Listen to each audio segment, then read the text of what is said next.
Welcome to the Profile Business Radio Network, broadcasting from the Profile at 375 Water Street in beautiful downtown Vancouver. Brought to you by Mr. Taxes. You're listening to Knightalk with Allan Knight.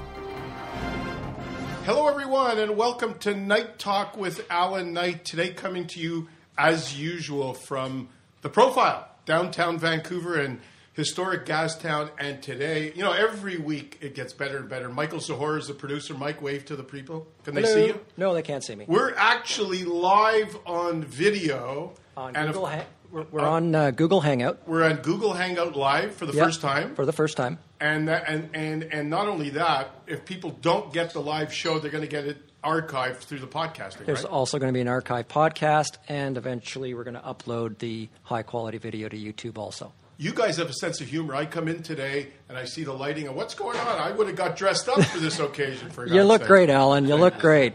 This is Mr. Dalton Green. We'll introduce him in a moment. He's our guest. By the way, one of the sexiest topics we could possibly cover, how to choose an effective tax advisor. Well, it's important this time of year. Sexy or not? Absolutely. And we got the great Kevin Penstock in studio, the owner of The Profile, and we got the new branding of The Profile. This is totally exciting.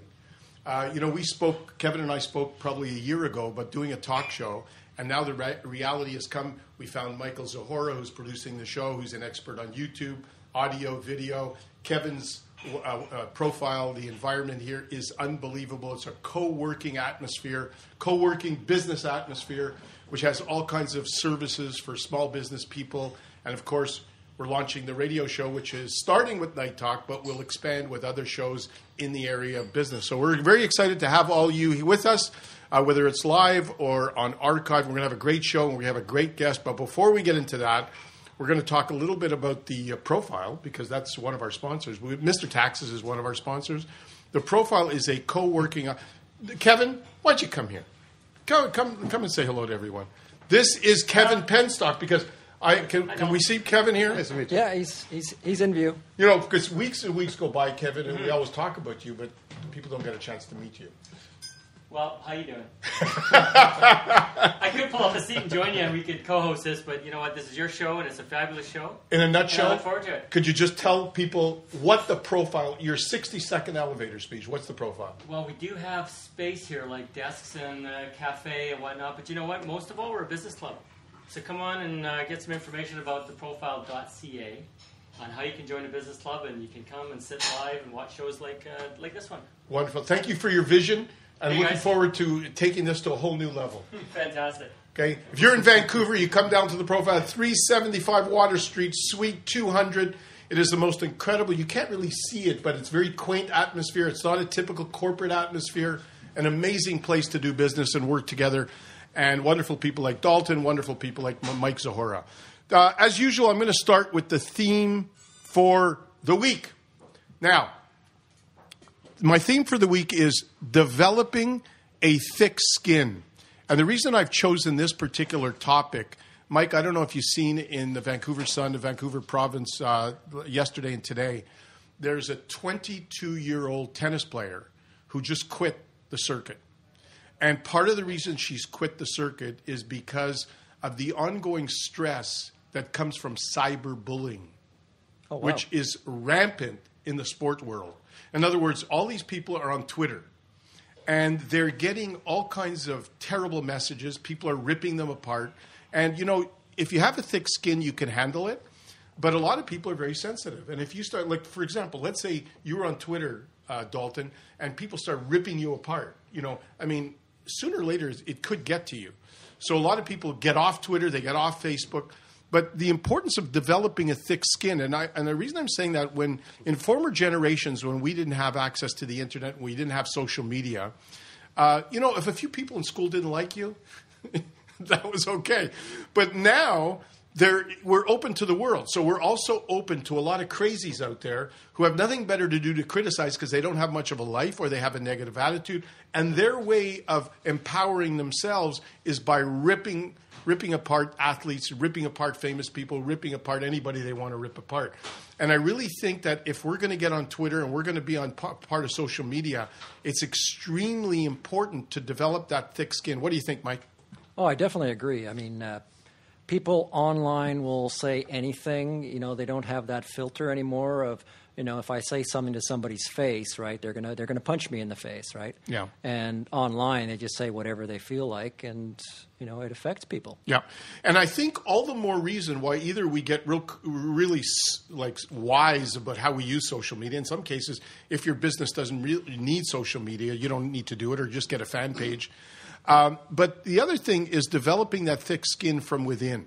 And I think a lot of us have not worked enough on our inner self. But if you work on your inner self and you get grounded and you get centered and you get focused and you get so committed and so mentally tough that no matter what people say about you, yes, you'll feel it, but you're not going to let that get in the way of success. Okay. I don't hear a praise the Lord or anything. No. So on that was my rant for the morning, for the afternoon. A couple of questions came in during the week. One from Dave. Dave says, I am in sales and I notice that I have a lot of trouble listening. I'm actually a good talker, but a crummy listener. Your thoughts? Well, all I could say is that, you know, as a communication coach, there are many facets of communication. And in order to build our business, we need to master a lot of different aspects of our communication. One of them is, well, being a good talker, being a good communicator. You have to present, you have to get up, you have to do a little public speaking once in a while. You have to get out there and network and connect with people. You have to have one-to-one sales situations or a leadership situation where you're dealing with your staff. So obviously being a relatively good communicator is going to be an asset to your business, Dave. But there are many other aspects of communication, and a big part of it is being a good listener, an active listener. Unfortunately, some of us either are so self-centered that we're only and primarily thinking about what we're presenting to the other people, or we have a hyperactive mind because we have too much stress and anxiety in our life. Irrespective of what the reason is, that's why I keep coming back to saying, to master the art of your relationship building with other people, you have to master the art of the relationship you have with yourself. And that means getting calm, getting peaceful, getting clear, getting intuitive, starting to focus. When you focus on relationships, you should have so much peace of mind that you could say, okay, I'm getting my ego out of this and I'm going to focus on the other person. So if, Mike, I'm talking with you, when I'm quiet and I'm listening to you, I want to be really there for you. I want to be attentive so I really know what you're saying to me so that I can respond effectively. But I can't do that if my mind is out of control. I call it mind gone wild. So it's really, really important that you do whatever it takes to master the art of listening, and there are tons of exercises to do that. We'll get into depth about that in a whole other show. I'm going to do a whole show just on active listening. Okay? So, Dave, you better be with us on that. Kimberly writes, I am a single parent of 2 children. I've got 2 jobs and an ex who provides Zippo for the family. Could you imagine that, Mike? Zippo. I hear about the importance of work-life balance. How the heck do I pull that off? And I know tons of people, tons of women friends that are in that situation. They've got a job, they got 2 jobs, they got a couple of kids. They're super women. I don't know how they pull it off. I'm so respectful of what they do. Here's the key. The reality is that not all of us have a lot of time in our hands. This thing about balance is a little overrated in that it's not so much about taking a lot of time for ourselves, but I could tell you, Kimberly, that I have women friends and women colleagues who have 2 or 3 kids, have a job, and they're a mess. And then I have other friends that are in the same situation and are in control, and they're peaceful and calm. And you know what the difference is? That the ones that are peaceful and calm take quality time for themselves. They seize some times for themselves, whether it means delegating, getting the kids to spend some time with the babysitter or their aunt or their mother or father or whatever it be, their friends. They find a way because they recognize that if they're going to be a good parent and they're going to be successful in their business, they have to take time for themselves. Does that make sense, Mike? That makes perfect sense. Now, Mike, you just got married, so you don't have any children, right? Nope. So I'm just warning you ahead of time. Once you have children, you get up 2 o'clock every night, you're going to understand what that woman was talking about. Oh, I get it. Will you'll hire me as a coach at that point? We'll talk. You're such a smart ass, this guy. Anyway, that's my rant, and that's my answer to a couple. I hope those little tips were valuable, and we're going to take a few minutes now to introduce Mr. Dalton Green. Dalton Green is an amazing guy. I've gotten to know him very well over the last 6 months, and I know that when it comes to taxes and that whole subject, it is certainly not one that we relish. But I'll tell you this, the first time I heard Dalton talk in front of a group, I went to a networking event, he was introduced. I looked at him and I said, this guy is different. He's a fun guy, he's down to earth, he's got tons of personality. And what's more important is that he knows so much about taxes and about maximizing and being effective with your money and your finances, but he does it in a fun way. I actually took a course of his. He taught me a bookkeeping course, and he's truly unique. I'm not even going to get into. He'll introduce himself, but I'm really looking forward to spending about 15 or 20 minutes with him and pick his brain as it relates to this fine topic. Mr. Dalton Green, welcome to the show. Thank you very much, Allan. Good to be here. Did you like that introduction? It was nice. It was nice. Short. It was nice. It was sweet and nice. I want you to take it. Instead of me introducing you in a form, I don't like to be too formal, as you can tell. Why don't you take a few minutes before I start peppering you with questions? Why don't you take a few minutes and introduce to the audience a bit about yourself, a bit about your background, how you actually got into this industry, and what is unique about the way you do this compared to anyone else? Absolutely. I'll start at the beginning. I got into the whole industry because I bitched and complained way too much about what the government took from my money and what they did when they got it. Could you cut that out there, Mike? You'll cut that. What? That word? No, I'm just kidding. Go ahead. So a relative simply said, do something about it. So I did. I started taking course after course. I got about 6 diplomas with honors. Then I was in a position financially and time-wise, I was able to spend months in the Tax Court of Canada. Because after I got the diplomas, I thought it was a little too theoretical. It was much like university. It's great in a book. I passed the test, but what's happening on the street? What's really going on? What's RevCan really going to do? What's Tax Court of Canada really up to? The theory was nice, but I want to see it in action. So for months, I sat in the Tax Court of Canada, watched case after case after case. So I know how they're going to come after you, whether it's personal or your corporation. I've seen it before. I know what's going to happen. I know the whole process in and out. You don't have to be a lawyer in the Tax Court of Canada. You just have to know the rules. Right. So that's where I started. So what you're saying is that not only do you have a lot of experience in seeing what people, how they do it and how they go after you, but you seem to have a compassion to want to help people so that they don't get lost in the pressure that they might receive. Exactly. There's a lot of poor information out there. And when I started, I was in Manitoba. And Manitoba is the only province that has something called a tax consultant that's recognized. You may have heard the term in other provinces, but it's like a sanitation engineer. He's not an engineer, he's a janitor. So right. Engineers actually took back that title. If you don't have a university degree, you can't say you're an engineer. Right. We haven't done that with consultant yet. So I'm in BC now. I cannot be called a tax consultant. I'm called a tax preparer out here. But in Manitoba, if I did your taxes and RevCan said, you know what, Allan, we want $1,000 more, please, they'd come to me, not to you. Wow. So because I'm the professional, I should know either I defend the return I did or I pay RevCan. Right. So it's a whole different ballgame when you're personally, financially accountable for every return you do. Now, you made a number of references to Canada. There are going to be listeners that are not necessarily in Canada. Will people outside of Canada, whether United States or other, benefit from some of the knowledge that you're going to share with us? I think the theme is going to be the same in most countries. I can only speak intelligently towards Canada, where the belief and the fear of Revenue Canada, or CRA, is very deep and ingrained and right from birth. RevCan can do what it wants, and whatever they say goes. They make the laws, blah, blah, blah. I'm here to say absolutely not. For example, RevCan doesn't make any tax law. They don't make any rules. In fact, they don't make any interpretations. Right. The laws are from the House of Commons. Right. All interpretations and how to apply each of the sections of the Income Tax Act are the Tax Court of Canada. Right. RevCan will spend countless hours and years and months to create something called interpretation bulletins. As of, I think it was 2003, the Supreme Court of Canada made RevCan put up a one-page on their website saying, notice bulletins do not have the force of law. It's simply a greedy suggestion. You don't have to follow it. So when we get on, I think one of the questions later is, how do you choose a good tax advisor who's going to help you? Ask 2 simple questions. One of them is, are you current on the interpretation bulletins from RevCan? If the person says yes, run, don't walk. because that is free. You go online, RevCan gives it away for free. And number two, it's invalid. Right. It's RevCan's interpretation, which is not the law, and it's not very beneficial. Right. So here's the thing. In speaking with you, you have so much knowledge, and you know the process so well. I would be interested in knowing the following.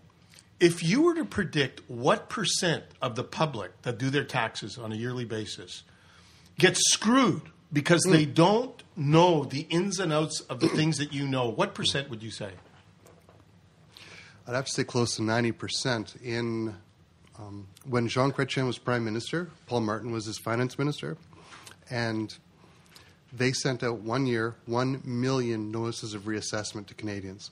Now, in a country, a population of 30 million people, let's say you have 10 million active income earners, because you have students, age 18 and younger, probably in school. You have seniors. You have people that are physically or mentally infirm or incapable of working full-time. So you have about, let's say, 10 million. So a third of your entire population is actually working. 1 million notices of reassessment on 10 million people is 10% of your entire economy. They found out two things. 86% of Canadians will pay without question the principal, interest, and penalties because they're afraid of RevCan.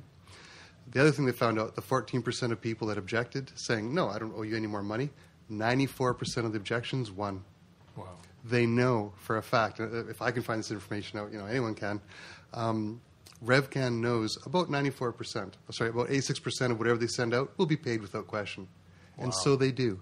They do. So now, how much of it is the people not knowing, and how much of it is the emotional intimidation that comes from, hello, Joe Blow here calling from Revenue Canada? How much of it is emotional intimidation? I would say people, it's sort of a two-prong attack, and it's actually two different prongs than you think. One is the emotion, which is right, and second is the training of the professionals. There is no standard in Canada for a tax professional. So, for example, the medical profession. Doesn't matter what province you go to, a doctor has to pass the same criteria as someone in Newfoundland as someone in BC. Same thing with a dentist, chiropractor, physiotherapist, nationwide standard. But, for example, I'm a tax preparer. In Canada, I don't even need a high school diploma to call myself a tax preparer. To be an accountant, you have to go through a university degree, but in university, you can open up any, what's called the calendar for a university course. Any university, anywhere in Canada, you'll see what it is. It's for corporations. They are not trained in personal income tax returns.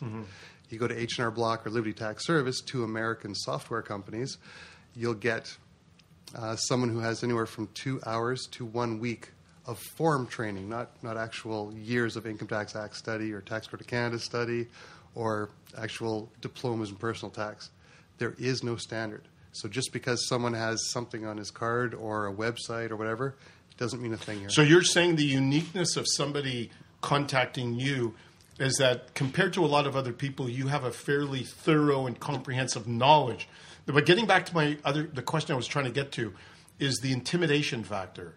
When people are phoned, how significant is the fear that causes people to freeze and be willing to do whatever they have to do?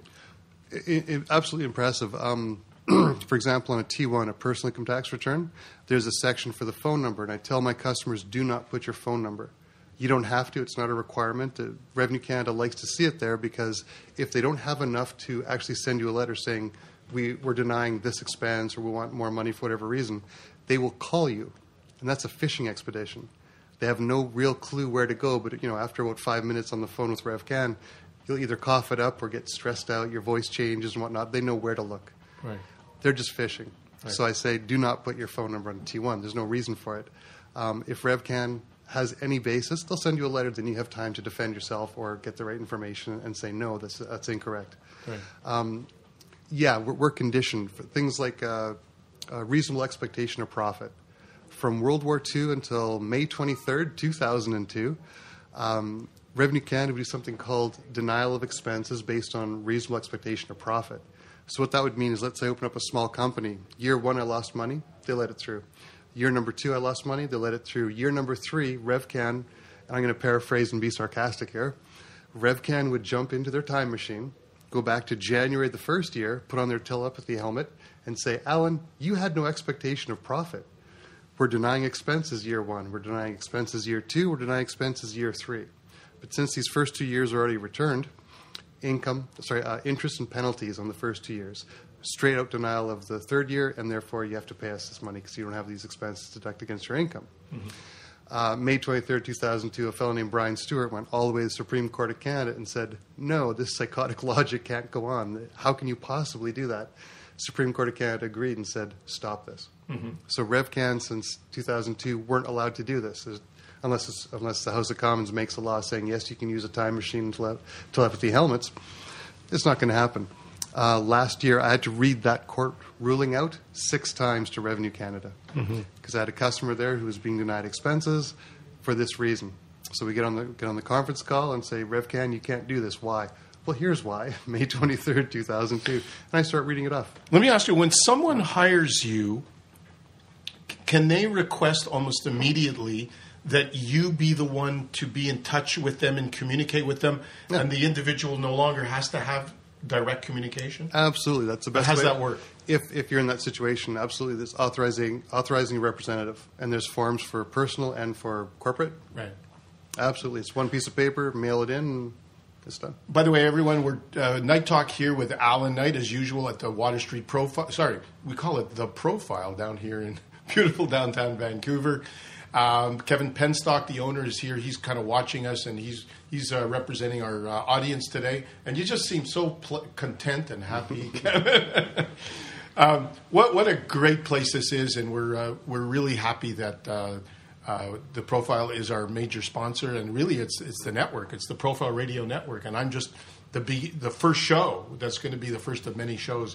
Michael Zahora producing, as usual, and our guest today is Mr. Dalton Green, who is an expert in taxes, of all aspects of taxes. Now, what would you say are some of the most common fears, anxieties of clients that come to you? What are the top 2 or 3 fears and anxieties? Because I specialize in self-employed commission sales or sole props, or small corporations up to $500,000. Usually there's because that reasonable expectation of profit has been around for over 50 years, the attitude is, I cannot write off expenses.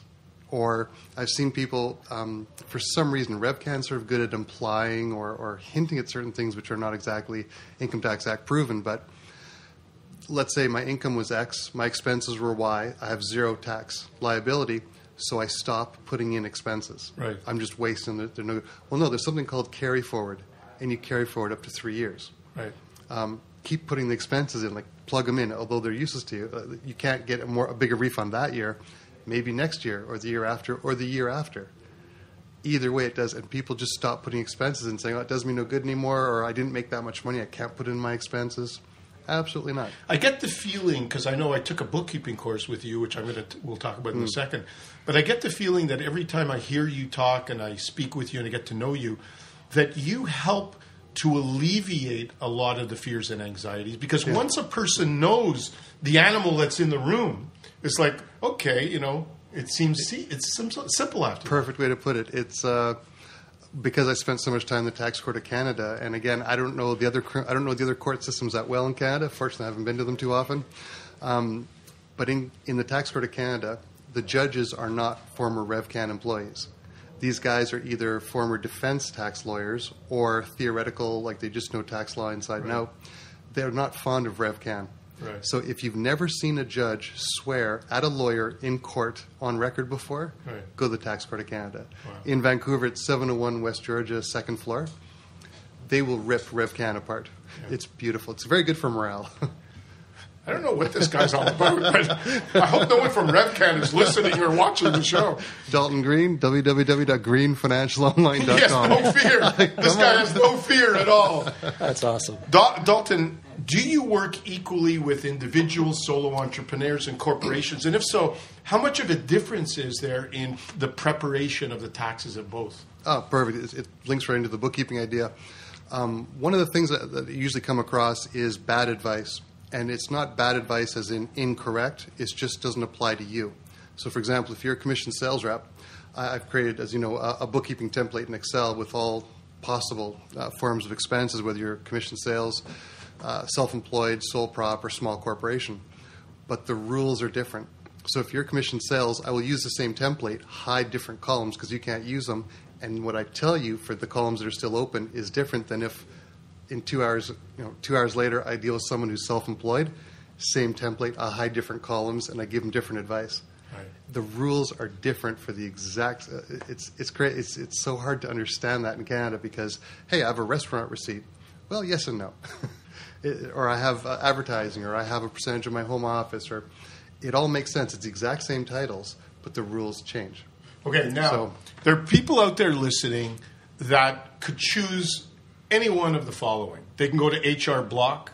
They could go onto Craigslist and find an accountant, or they can come to you. Now, this is going to be tough for you because people in your industry like to embellish a lot.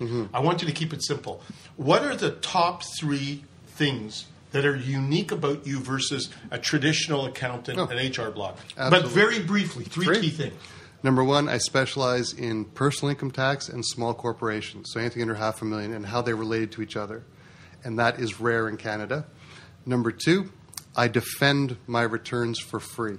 I know my work is correct, and I will back it up in front of RevCan for free, all the way to Tax Credit Canada. That is very rare because I know the system and I know what I'm doing. Number 3, I actually have fun. I was dropped on my head as a kid or something, I don't know. But when I do, sometimes, with bookkeeping, I have customers that did this 10 years ago. They still call and write. I don't charge for the follow-up to bookkeeping. I want to make sure before you go on that trip, you know what you can write off, what you can't write off, or the ramifications and so forth. My only charge for that is I'm allowed to tell more bad jokes. So, and as I'm my own HR department, I have no filter, so I tell really bad jokes. You forgot about your great personality. That's part of it, too. Oh, it's fun. It's always fun. How is IRS compared to RevCan? They're very aggressive. I believe if this number is still true, in the United States, the largest export industry they have is the IRS. They send their leads out across, unless you actually break off your citizenship with the United States. It doesn't matter if you're a resident or not. They still tax you, and they send their lads out to get your money. Hasn't that happened recently with a lot of Americans who've lived in Canada for up to 25 years, and all of a sudden they want all the money back? If you didn't give up your citizenship, yeah. Unbelievable. Oh, it's a bankrupt country. I hate to be rude, but you can only print off toilet paper for so long and realize, hey, there's nothing to back it. Talk to the people about the importance of keeping up communication with RevCan. Oh, beautiful. Okay. See, I'm a communicator. Yeah. I bring it back to communication. In a nutshell, what I see, again, I've practiced in 4 provinces, and BC has the definite every 5 years if I do taxes, that's pretty good. I don't know where that comes from, and RevCan is also that relaxed out here, but they eventually catch you and knock on your door and say, by the way, the last decade of taxes, let's play. Here's what's going to happen. If you owe money, there's interest and penalties, and people think, oh, it's not that much. Well, here's a rough carpentry breakdown of what's going to happen. Let's say you owe $100. We'll start with the penalties. Penalties are usually anywhere from 5 to 10%, depending on the type of what you owe, of the amount outstanding. If it's income tax, GST, childcare, whatever version of money you owe. But RevCan has this beautiful little clause, thanks to House of Commons, where if they believe you did it maliciously or intentionally misled them, they can raise that penalty to 50%. Guess which option RevCan tends to go with 9 times out of 9? Yeah. So we're starting at 50%. So that $100 turns into $150. Then RevCan is allowed to put anywhere from 1 to 2% per month for the next 12 months penalties on top of that principal. So you can get another 224, so you're at 174%. Okay, $174. Then the interest comes in. The interest is always fluctuating, but the one little rascal about RevCan is it's compound interest daily. So every day it's compounding on itself. If you cannot pay off the full amount that you owe, they're very welcome to talk to you about payment terms, so X $100 per month or whatever it is. Here's the rascal of that. The second you put one payment in, Revenue Canada relabels all the interest and penalties, because right now the interest is just accruing on the principal. They relabel interest and penalties as principal. So the whole thing now gets compound interest. So you could, in reality, the first partial payment you make, buggers you up financially because you almost can't get out of that hole now. It's like if you pay $20 on a $1,000 credit card debt, it'll take you 30 years to do it. It's crazy. I realize as I'm listening to you talk, Mike, if you want to jump in on this, you hire a lawyer. When someone comes and they prosecute you and say, well, talk to my lawyer. You don't want to talk to a lawyer. It's almost like it seems to me that it's similar here in a way that we sometimes think, I'll just hire an accountant. It's almost like a bookkeeper. They'll take care of it. But it seems that hiring you is like hiring a lawyer. In other words, very much. You're going to take the what's the word when you're not clear on something? It's like the mystery out of what's going on, and you are representing us, me, to RevCan, to the IRS down the States or whatever. Absolutely. And you're taking care because you know how to communicate with them and you know all the details. Absolutely. It's the example I give all the time with my customers. And accountants in Canada, to keep their license, if they have to, they will throw you under the bus with RevCan if you're doing something of a suspect nature. So basically, if push comes to shove, they will rat you out to RevCan. Yeah. I'm a tax preparer. I have no such license requirement. I will do, you come to a lawyer, hey, I killed a nun. Well, okay, I'm here to defend you. I really don't care what you do with your finances or what you do with your taxes. I'm here to defend you. Right. And I make sure the other side plays by the same rules. Good. Like there are certain rules. Well, I don't break it. I've never broken a law yet. But I'll make sure both sides play by those rules. Now, we're running out of racetrack, so two quick final questions. What are the few benefits that your clients experience by hiring you? Oh, sleep test immediately. They know the rules. They know what applies. Well, their sleep test is passed. They don't have to worry about it. There's no doubt. You release stress. Yeah. Okay. Immediately, and two, I guess, would be fun. It's the confidence is there. I know the rules. Let's have fun. It's not terrible. It's not a bad dental appointment. You take the stress out of this whole. It's like going to a dentist, but you make it fun. The numbers. It's a tax dentist. I make it make sense. Like this all is logical. Once you know the rules that just apply to you. Once you know your limits and once you know your opponent's limits, it's not that bad. What's the final piece of advice that you would give anyone out there who are thinking about this two parts. Number one, get a GST number. I don't care what hat you wear. Get a GST number. And two, get bookkeeping training from someone who knows, not just a bookkeeper, not an accountant. Get someone who knows the tax ramifications, the laws behind. And this guy's got a great bookkeeping system. For a mere price of $250, he spends 2 hours with you, and it's amazing. Tell people how they get in touch with you, my friend. Sure. greenfinancialonline.com or Dalton, Dalton, at greenfinancialonline.com. It's been wonderful having you. Thank you very much. I hope you all enjoyed the show. Basically, if you want to get, if you've heard this and watched it live, that's great. If you want to hear it archived, you go to Knightalk, blogtalkradio.com/Knightalk. We have all the archive shows so you can get them forever. Again, Water Street Profile, the Profile Business Radio Network. What's the website for the Profile? Is it still? theprofile.ca. Theprofile.ca. Is that a new one? Mm-hmm. Oh, so you go to theprofile.ca. Yeah. That's the new website. Mm-hmm. Fantastic. Things are moving here at The Profile, man. If you want to go to my website, AllanKnight.com, ALLANKNIGHT.com. If you go to AllanKnight.com, you can now register for free communication and speaking tips and get onto our newsletter. And our there's all kinds of fun things we're having. We really look forward to the coming shows in March and April. Are going to be really exciting, all business related. And we're looking forward to seeing you all next week at Knightalk. Have a great week, everyone. Take care.